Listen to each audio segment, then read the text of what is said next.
"I'm sorry, Mom. I'll be good." Amid the Fairbend blizzard, it was a whisper that should have been lost to the wind. But Max heard it with a protector's instinct. Inside his cabin, veteran Eli Turner craved only silence to escape his past, but his retired canine partner would deny him that peace. The dog dragged him out into the night toward a secret on the verge of being lost to the storm. When Eli found the little girl, he wasn't just rescuing a life from the cold. He was confronting a ghost from his own past, a grief he had spent 20 years trying to bury. That night, in the heart of the unforgiving blizzard, a family with no blood ties began to form, forged not by words, but by the silent vow of absolute protection. Eli opened the door, and the storm's chill slapped him in the face. Outside, snow drove sideways on howling winds. Max's decade-old frame had slowed, but a canine's senses never did. In an instant, the old dog with the stiff right leg was gone. He sprang to his feet, silent, and bolted into the storm as if obeying a command only he could hear. "Max," Eli roared. Thoughtlessly, Eli snatched his boots, shoved on his gloves, threw on his coat, and plunged after the dark shape into the whiteout. The flashlight in his hand barely pierced the gloom, but he followed the deep paw prints in the snow, cutting across the hill and down toward the edge of the woods. 10 minutes later, Eli was soaked to the knees. He found Max just past the edge of Miller Park. The dog stood at the base of a slide, stock still, ears flat, nose to the ground. Then Eli saw her, a pale face, blue-tinged lips, hair matted to her cheek. Hey, little one, can you hear me?" Eli's voice was rough, nearly lost to the wind. The girl stirred, her lips parted. "I'm sorry, Mom," she whispered. "I'll be good." That was all. She slumped back into the snow, her breath a faint mist. Eli didn't hesitate. He scooped her up, wrapping her in his own coat. He looked down at Max. "Go home, boy. Get the door," he commanded. As if understanding every word, Max bolted. The storm still raged outside, the wind whipping at the windows. But inside, the cabin was warm. A little girl lay safe. A soldier breathed a sigh of relief, and Max, the dog who refused to forget his duty, stood watch over them both. Lily remained still. For an hour, Eli just sat there, watching the small rise and fall of her chest. Each breath was a miracle, a fragile victory against the night. Nearby, Max was a coiled, silent sentinel, his eyes never leaving the girl. As Eli gently wiped her forehead with a warm cloth, his hand froze. For the first time, he truly saw her face. The thin frame, the high cheekbones, and the large eyes even closed that held a familiar sorrow. His mind snapped back to Grace, his sister, who had been all fire, defiance, and laughter before she fell silent. Cast out by their parents, called a disgrace for getting pregnant at 19, she had left town with nothing but a promise that she'd be okay. It was the last time he ever saw her. Now here he was, with a little girl who looked so much like Grace had. And then he saw it, a small, battered notebook on the floor, surely fallen from her coat. He slowly picked it up, the pages damp and warped. The front cover held just 3 scrawled words. Lily's log. He gently peeled the damp pages apart. Inside, there were no words, only pencil sketches that told a story that was both silent and brutal. A little girl at a table, alone before a plate of cold food, a large hand raised in anger. A woman with furious eyes, pointing at a spill on the floor. Page after page, each drawing was a fragment of a broken life. Eli drew a sharp breath, a whisper escaping through his teeth. "Oh, God." He closed the notebook, his own breath heavy. He didn't need an explanation. As a soldier, he'd seen the hells men create. But this hell, drawn by the hand of a child, was a different kind of agony altogether. Lily woke a few hours later. She saw Max first, then Eli. "You're not a cop," she mumbled, her voice hoarse. "No," Eli said gently. "I'm Eli. This is Max. He's the one who found you." She didn't answer. She just clutched the blanket around her shoulders and pulled it tighter. "You're safe here," Eli added. "No one is coming for you. You're not in trouble." Lily sat up slowly. Her movements were stiff, as if her limbs weren't quite obeying her yet. Her hand trembled as she reached for the notebook. Eli handed it to her without a word. She hugged it to her chest. "Did you read it?" "I did," he answered. "I thought you were dying. I needed to understand." Lily said nothing more, but she didn't run. A sharp knock on the door broke the silence in the cabin. Eli stiffened, his gaze immediately snapping to Lily, but she seemed not to hear, lost in a world of her own. It was Sarah, his only neighbor for a mile, holding a bag of supplies. "Some blizzard," she said, but her eyes slid past Eli, landing on the small form by the fire. A moment of silence. Sarah didn't ask. She just set the bag on the table and met Eli's eyes, a knowing smile on her lips.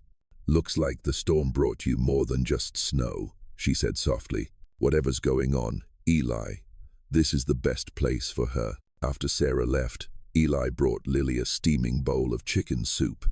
She ate slowly. When the bowl was empty, she looked up, her voice barely a whisper. "Can I stay the night?" "You can stay as long as you need," Eli answered, his voice firmer than it had ever been. She looked down. "They might find me. Do you want them to?" She didn't answer.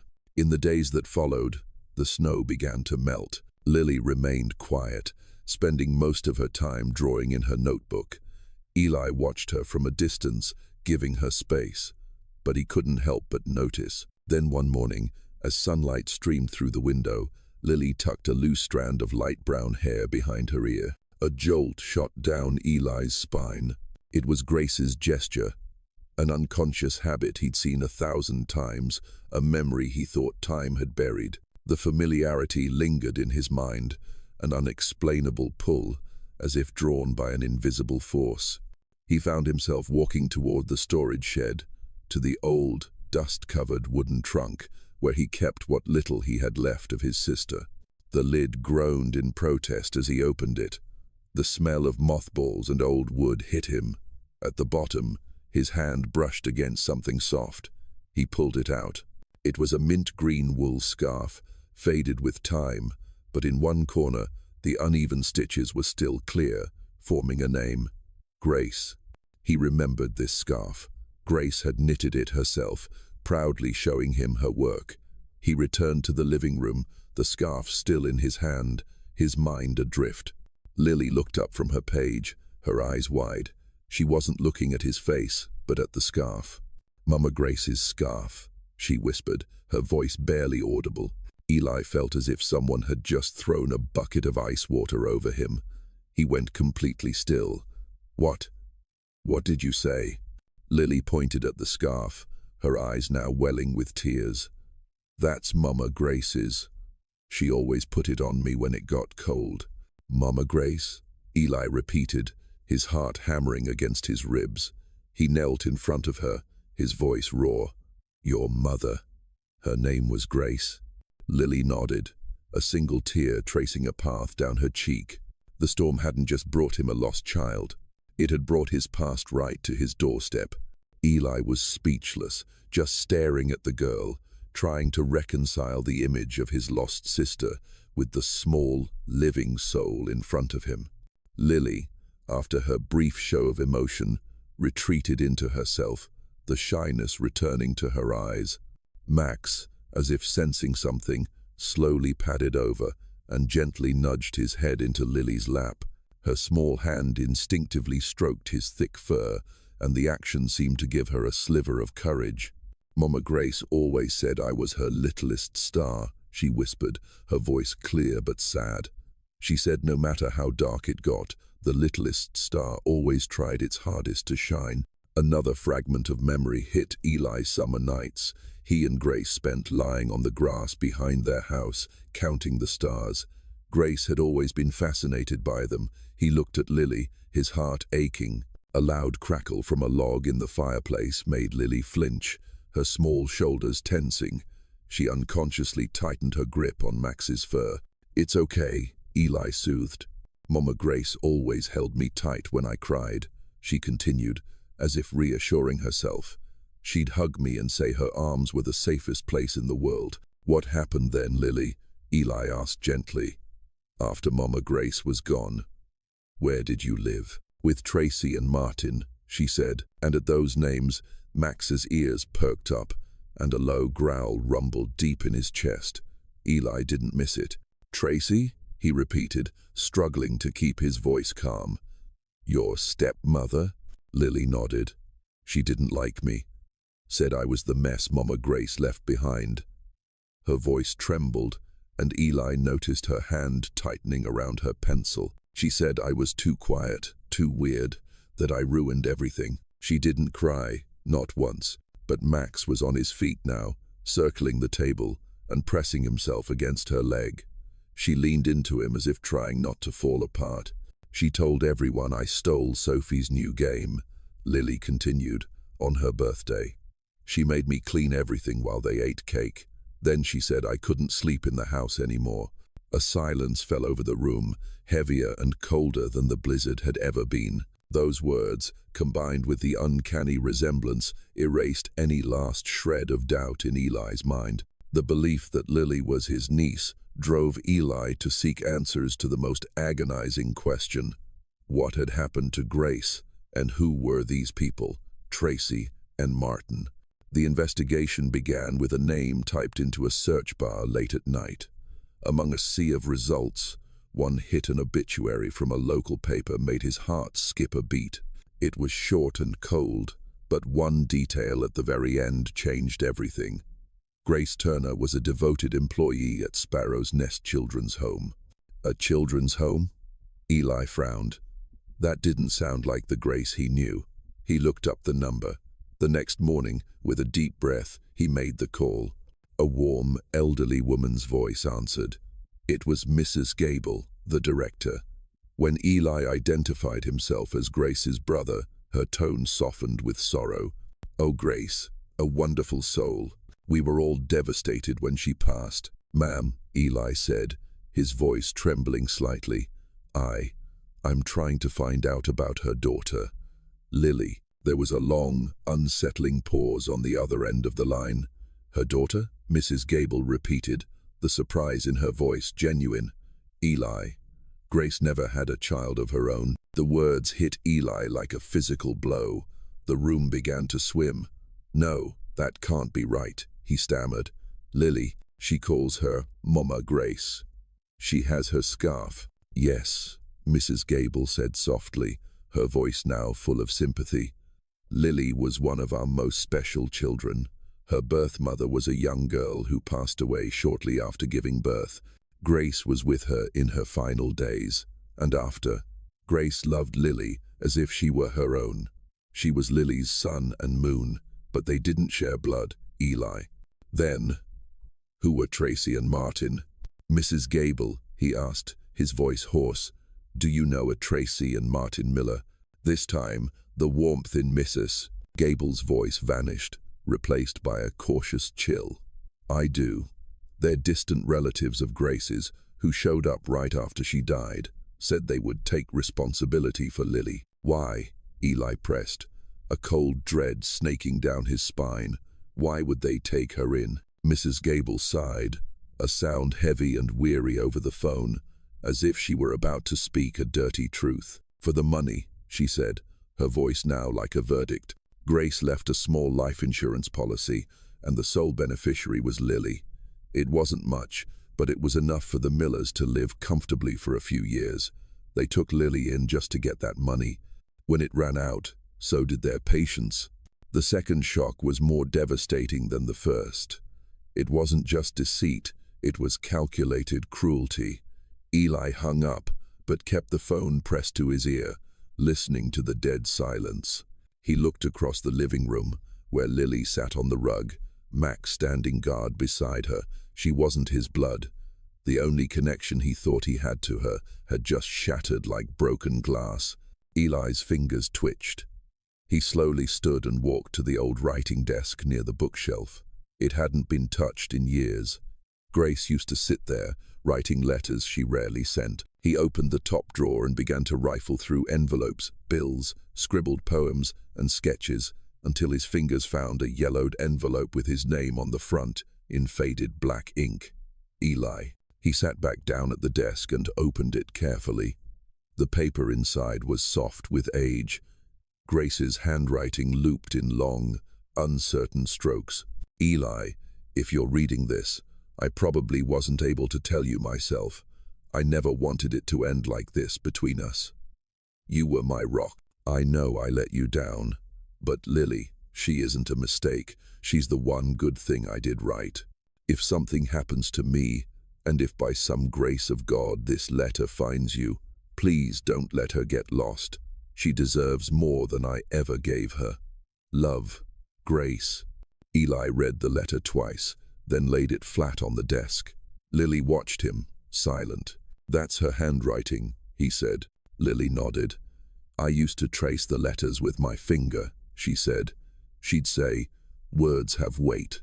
Eli looked at Max, who now sat straight beside Lily, body rigid, ears aimed at the door. You knew, didn't you, boy? He murmured. That night, after Lily was asleep and Max had taken up his post outside her door, Eli looked toward the hallway where Max stood sentinel and spoke softly to himself. We're not losing her again. The next morning, a harsh, pounding knock on the door tore through the quiet. Before him stood a woman with bleached blonde hair and a fake worried expression, and a heavy-set man standing back a pace, Tracy and Martin Miller. Thank God, we've been worried sick, Tracy said, her voice honey-sweet. Our little Lily ran off. We followed the tracks and they led here. Have you seen her? Eli didn't move, blocking the doorway like a solid wall. His eyes were ice. She's here, he said, his voice flat. And she's staying. The feigned concern on Tracy's face vanished, replaced by annoyance. Who are you to keep her? We're her legal guardians. Give her back to us. Now. No, Eli answered, a single word that landed with the weight of lead. Seeing Eli's resolve, Tracy launched into her performance, her voice shrill and pleading. Oh my God, what has she told you? Don't believe a word. That girl is a pathological liar. She's defiant. She steals from us. A real handful. We've put up with so much. The more Tracy talked, the louder Max's growl became. The dog was no longer behind Eli. He stepped forward, planting himself between his master and the strangers.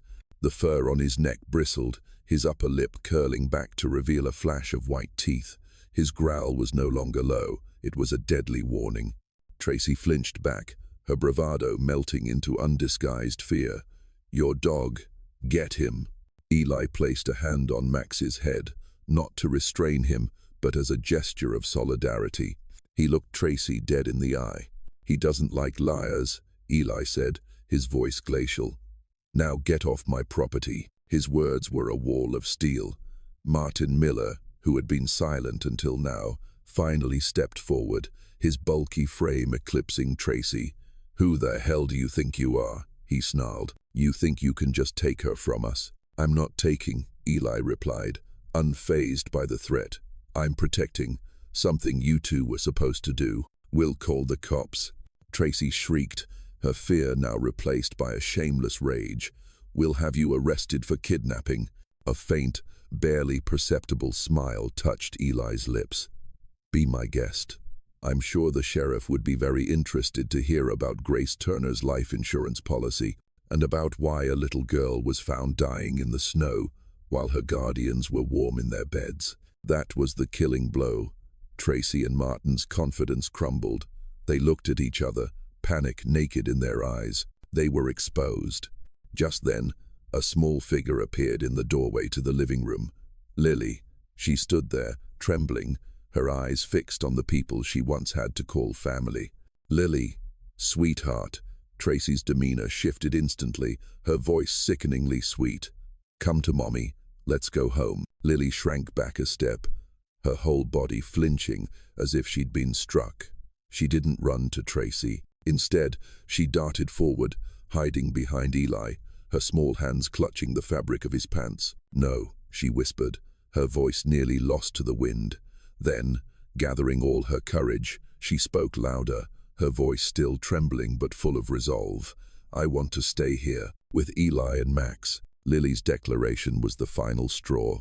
Tracy's face twisted in fury. You ungrateful little brat." Martin took a step forward, his fists clenched, but before he could do anything, another sound cut through the tension, the approaching rumble of an engine. An old SUV pulled up just behind the Miller's car. A woman stepped out, her demeanor professional and calm. "Looks like I got here just in time," she said, her sharp eyes taking in the scene, the furious Millers, the protective stance of Eli, and the little girl hiding behind him. "Who are you?" Tracy snapped. "I'm Danielle Ramos, with Social Services," the woman answered, her voice void of emotion. "I received a call from Mr. Turner a few days ago, providing some disturbing information." Danielle walked forward, looking directly at the Millers. "I've reviewed the files. I've also spoken with the director at Sparrow's Nest Children's Home." She paused, then turned her gaze to Lily, who was still clinging to Eli. She knelt to meet the girl's eyes, her voice softening. "Hi, Lily. Are you safe?" Lily said nothing, just nodded desperately, tears finally starting to fall. Daniela stood, her expression hardening, based on the preliminary evidence, testimony from involved parties, and especially what I'm witnessing right here, she said, her voice now steel. "Lily will be placed in the temporary care and protection of Mr. Eli Turner, pending a formal hearing." "What? You have no right," Martin roared. "I have every right," Danielle countered, not flinching. "And if you don't leave this property immediately, I will have the sheriff escort you. I'm sure he'll have plenty of questions for you as well." Defeated and exposed, Tracy and Martin muttered curses and stormed back to their car, speeding away and leaving a trail of dark exhaust in the cold air. When the car was gone, silence returned. Eli let out a breath he didn't realize he'd been holding. He could feel Lily's small, trembling hand still clutching his leg. He gently placed his hand on her shoulder. The war was just beginning, but the most important battle, the one for Lily's safety, had just been won. The courtroom was cold and formal.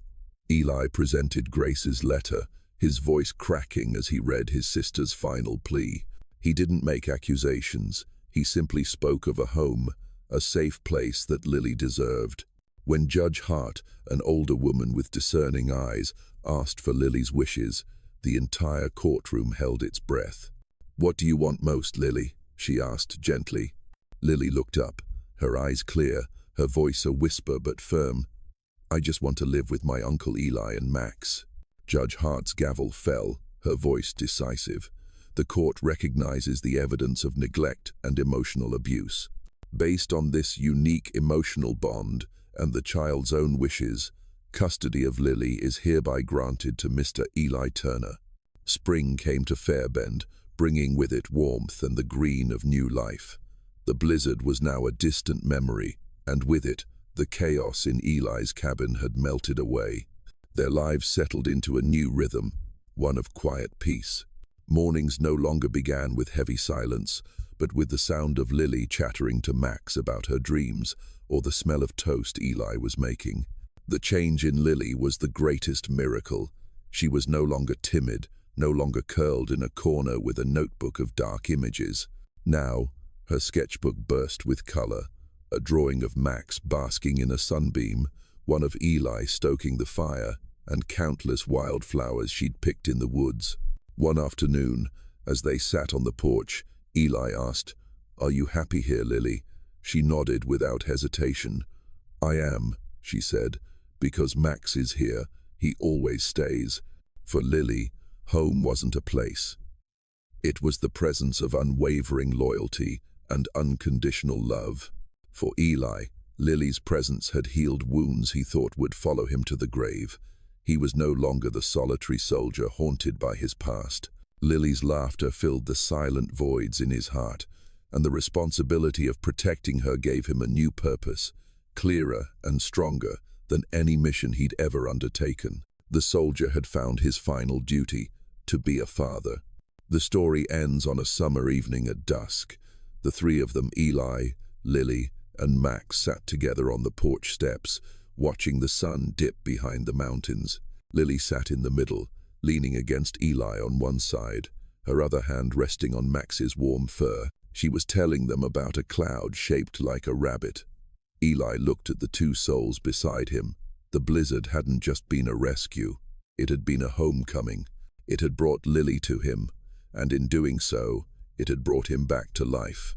In the quiet of the sunset, he understood something profound. Love isn't bound by blood, and the truest families have the power to heal the deepest of wounds.